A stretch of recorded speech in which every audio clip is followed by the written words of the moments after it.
Hello दोस्तों, welcome to my YouTube channel SB education classes. तो मैं आपके लिए फिर से इस वीडियो में लेके आ गया हूँ डीएलएड एग्जाम 2026 के लिए विज्ञान के प्रीवियस ईयर के टॉप 20 क्वेश्चन। यह वीडियो पार्ट 5 होने वाला है। अगर आपने इसके पहले 4 पार्ट को नहीं देखा है तो उसका प्लेलिस्ट बना हुआ है, आप जाके देख सकते हैं। यह वीडियो आप सबके लिए इम्पोर्टेंट है क्योंकि प्रीवियस ईयर से बहुत सारे क्वेश्चंस आपके एग्जाम में बनेंगे, तो आपको प्रीवियस ईयर का क्वेश्चंस पढ़ना चाहिए। और मैं आपको वीडियो में बहुत डिटेल से पढ़ाता हूँ, तो आप लोग वीडियो को जरूर देखिएगा और दोस्तों में भी शेयर करने का प्रयास कीजिएगा। आप लोग वीडियो तो देखते हैं लेकिन शेयर नहीं करते, तो शेयर भी करिएगा। तो चलिए वीडियो स्टार्ट करते हैं। पहला सवाल है, हरित खाद मिट्टी को क्या प्रदान कर समृद्ध बनाता है? तो हरित खाद ये मिट्टी को नाइट्रोजन व फास्फोरस प्रदान करके समृद्ध बनाता है। आपको याद रखना, राइट आंसर हो जाएगा ए। अगला सवाल है, नीचे दिया हुआ समीकरण किस प्रकार की अभिक्रिया का उदाहरण है?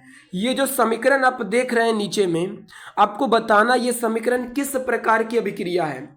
तो देख रहे होंगे आप कि ये वाला जो Pb है ये चला गया I के पास और ये वाला K चला आया NO3 के पास, यानी कि ये आदान प्रदान हो रहा है। तो ये हो जाएगा द्विविस्थापन अभिक्रिया। कौन सा अभिक्रिया हो जाएगा? द्विविस्थापन अभिक्रिया हो जाएगा। अगला सवाल है, एक तत्व जिसकी परमाणु संख्या 15 है उसके संबंध में निम्नलिखित में कौन कथन सही है? एक तत्व जिसकी परमाणु संख्या 15 है, तो आपको बताना है कि इसके संबंध में ये 4 ऑप्शन में से कौन सा सही है। तो सबसे पहले देखिए, परमाणु संख्या 15 मतलब तत्व कौन सा होगा? फास्फोरस। फास्फोरस की परमाणु संख्या 15 होती है। तो जब फास्फोरस है तो फास्फोरस क्या होता है? ओ धातु होता है, यानी कि राइट आंसर हो जाएगा सी, हो जाएगा कि तत्व ओ धातु होगा। अगर हम बात करते हैं फास्फोरस की, तो फास्फोरस की संयोजकता कितनी होती है? 3 होती है। आपको यह भी ध्यान में रखना है कि फास्फोरस की संयोजकता 3 होती है। अब देखिए अगला सवाल। अगला सवाल है, निम्नलिखित में कौन यौगिक नहीं है? ये 4 ऑप्शन में आपको बताना है कि यौगिक कौन नहीं है। देखिए, जल तो यौगिक होता है, कली चूना भी यौगिक है, और कली चूना का सूत्र क्या होता है? CaO होता है, कैल्शियम ऑक्साइड होता है कली चूना का सूत्र। संगमरमर भी क्या होता है? यौगिक होता है, और संगमरमर का सूत्र क्या होता है? कैल्शियम कार्बोनेट, CaCO3, ये संगमरमर का सूत्र होता है। लेकिन हवा ये यौगिक नहीं है, हवा मिश्रण होता है, आपको ध्यान में रखना है। तो राइट आंसर हो जाएगा इसका क्या? डी हो जाएगा, हवा ये यौगिक नहीं है। अगला सवाल है, निम्नलिखित में से किसे जीवित जीवाश्मों के अंतर्गत वर्गीकृत किया गया? जीवित जीवाश्मों के अंतर्गत किसे वर्गीकृत किया गया, आपको यह बताना है। तो इसका राइट आंसर हो जाएगा साइकस, यानी कि जीवित जीवाश्मों के अंतर्गत साइकस को वर्गीकृत किया गया। इसका राइट आंसर हो जाएगा बी। अगला सवाल क्या है, गोल्गी उपकरण की कमी है। आपको बताना है कि गोल्गी उपकरण इनमें से किसमें कमी नहीं, कम यानी किसमें नहीं पाया जाता है? तो नील हरित शैवाल में नहीं पाया जाता है। गोल्गी उपकरण नील हरित शैवाल में नहीं पाया जाता है। इसका राइट आंसर हो जाएगा क्या? सी हो जाएगा। अगला सवाल देखिएगा क्या है। तो अगला सवाल है, इनमें से कौन पारिस्थितिक तंत्र का घटक नहीं है? तो पारिस्थितिक तंत्र में क्या आता है? अजैविक और जैविक आता है। अजैविक मतलब जिसमें जीवन नहीं पाया जाता है, जैविक मतलब जिसमें जीवन पाया जाता है। तो पारिस्थितिक तंत्र में अजैविक और जैविक आता है। अब जैविक में तो मनुष्य भी आएगा ना, जैविक में मनुष्य भी आएगा। क्यों आएगा मनुष्य? क्योंकि जो जैविक है उसमें जीवन वाला होता है, यानी कि जिसमें जीवन पाया जाता है, और अजैविक जिसमें जीवन नहीं पाया जाता है। तो बोला है इसमें कि कौन पारिस्थितिक तंत्र का घटक नहीं है, तो कौन नहीं है? तो इनमें से कोई नहीं हो जाएगा, राइट आंसर हो जाएगा डी। अगला सवाल है, रंध्र के छिद्रों का खुलना और बंद होना इस पर निर्भर करता है। आपको बताना है कि रंध्र के छिद्रों का खुलना और बंद होना ये किस पर निर्भर करता है? तो ये रक्षक कोशिकाओं पर निर्भर करता है, गार्ड सेल पर निर्भर करता है रंध्र का खुलना एवं बंद होना।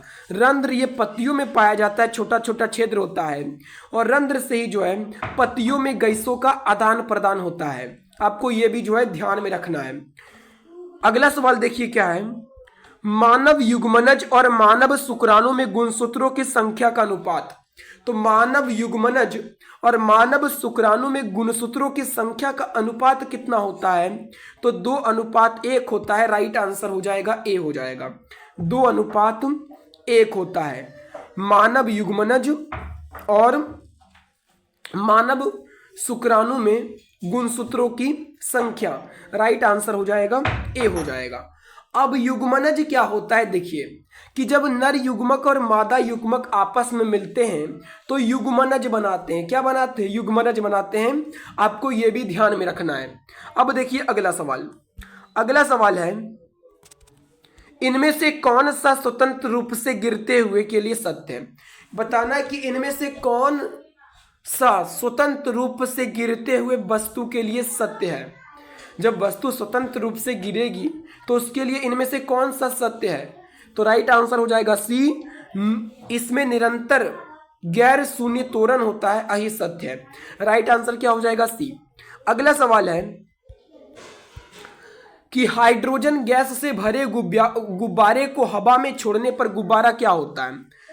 तो जब गुब्बारा में हाइड्रोजन गैस भरा होता है तो उसको हवा में छोड़ने पर गुब्बारा कुछ दूरी तक ऊपर तो हटेगा, लेकिन वो हवा में तैरेगा। क्यों तैरेगा? क्योंकि हाइड्रोजन गैस ये हवा से हल्का होता है, तो कुछ दूर ऊपर उठने के बाद ये तैरने लगता है, क्योंकि ये हवा से हल्का होता है ना हाइड्रोजन गैस, इसलिए आपको याद रखना है।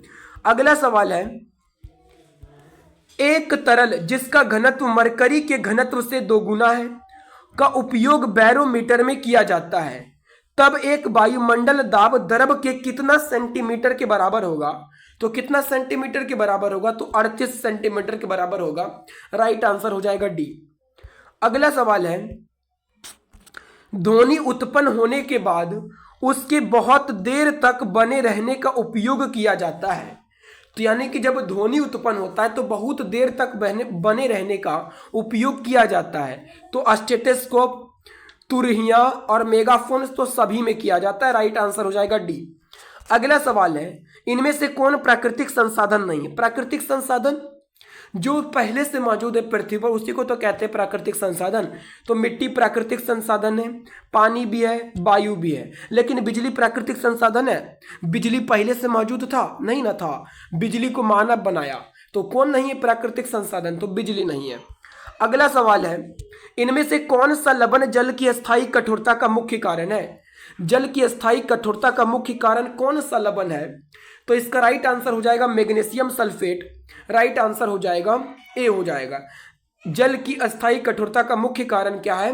मैग्नीशियम सल्फेट है। अगला सवाल है, चिपको आंदोलन का मुख्य कारण क्या था? तो चिपको आंदोलन का मुख्य कारण था वृक्ष को बचाना। वृक्ष को बचाने के लिए महिलाएं जो है पेड़ से चिपक जाती थी और वृक्ष को काटने से बचाती थी। अगर आपसे ये पूछा जाए कि चिपको आंदोलन कहाँ पे शुरू हुआ था, तो उत्तराखंड में शुरू हुआ था। और किसके नेतृत्व में शुरू हुआ था? तो सुंदरलाल बहुगुणा के नेतृत्व में शुरू हुआ था। और कब शुरू हुआ था ये आपको कमेंट में बताना, आपके लिए होमवर्क है।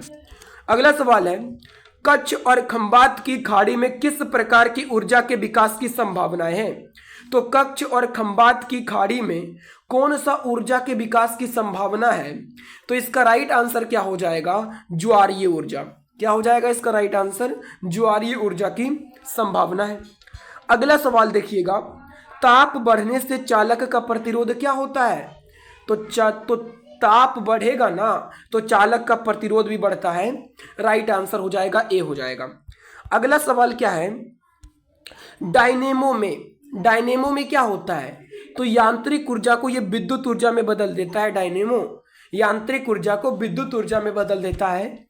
राइट आंसर हो जाएगा ए।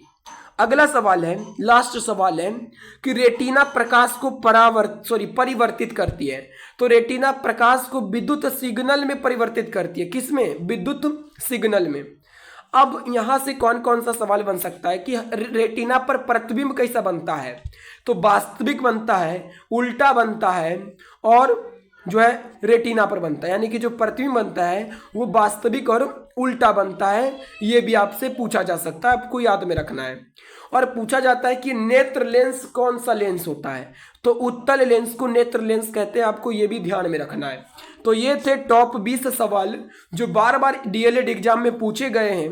तो अगर आपको ये वीडियो पसंद आया है तो वीडियो को लाइक और चैनल को सब्सक्राइब जरूर कर लीजिएगा और इसे अपने दोस्तों में भी जरूर शेयर कर दीजिएगा। धन्यवाद।